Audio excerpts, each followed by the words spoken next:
அஸ்ஸலாமு அலைக்கும் வரஹ்மத்துல்லாஹி வபரகாத்து. பிஸ்மில்லாஹிர் ரஹ்மானிர் ரஹீம். ஹதீஸ் எண் 26.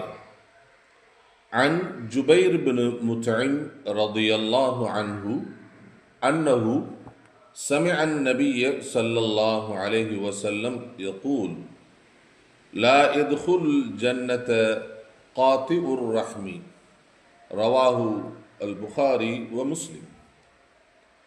உறவுகளை துண்டிப்பவர் சொர்க்கத்தில் நுழைய மாட்டார் என்று நபி ஸல்லல்லாஹு அலைஹி வஸல்லம் அவர்கள் கூறியதாக ஜுபைர் பின் முத்இம் ரலியல்லாஹு அன்ஹு அவர்கள் அறிவிக்கின்றார்கள். நூல் புகாரி, முஸ்லிம். இஸ்லாத்தில் உறவுகளுக்கு மிக முக்கியமான இடத்தை அல்லாஹும் ரசூலும் வழங்கியிருக்கிறார்.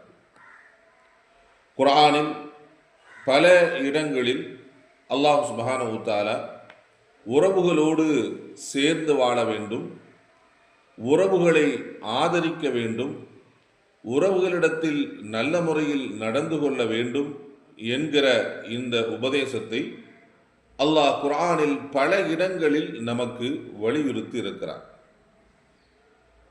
சூரத்துல் பக்ராவிலே அல்லாஹ் சுப்ஹானஹு வ தஆலா அல்-ஃபாஸிகீன்கள், பாவிகள் என்று அல்லாஹ் சுப்ஹானஹு வ தஆலா ஒரு சிலரை குறிப்பிடுகிறார்.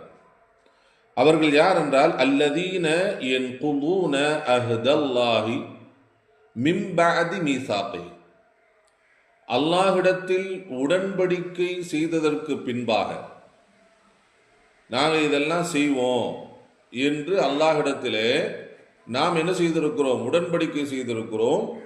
அந்த உடன்படிக்கை செய்ததற்கு பின்பாக எவர்கள் அல்லாஹ்வினுடைய உடன்படிக்கையை முறிக்கின்றார்களோ, வயக்தஊன மா அமரல்லாஹு பிஹி அய்யூஸல, அல்லாஹ் எவைகளோடு சேர்ந்திருக்க வேண்டும் என்பதாக உடன்படிக்கை செய்திருக்கிறானோ அவைகளை யார் முறிக்கின்றார்களோ அந்த பாவிகள் உலாயிக ஹுமுல் ஹாசிரூன், அவர்கள் நஷ்டவாளிகள் என்பதாக அல்லாஹ் சுப்ஹானஹு வ தஆலா குறிப்பிடுகிறார். அப்போ உறவுகளோடு சேர்ந்து வாழாதவர்களை, அவர்களை ஆதரிக்காதவர்களை அல்லாஹ் பாவிகள் என்பதாகவும் நஷ்டவாளிகள் என்பதாகவும் அல்லாஹ் சுப்ஹானஹு வ தஆலா குறிப்பிடுகிறான்.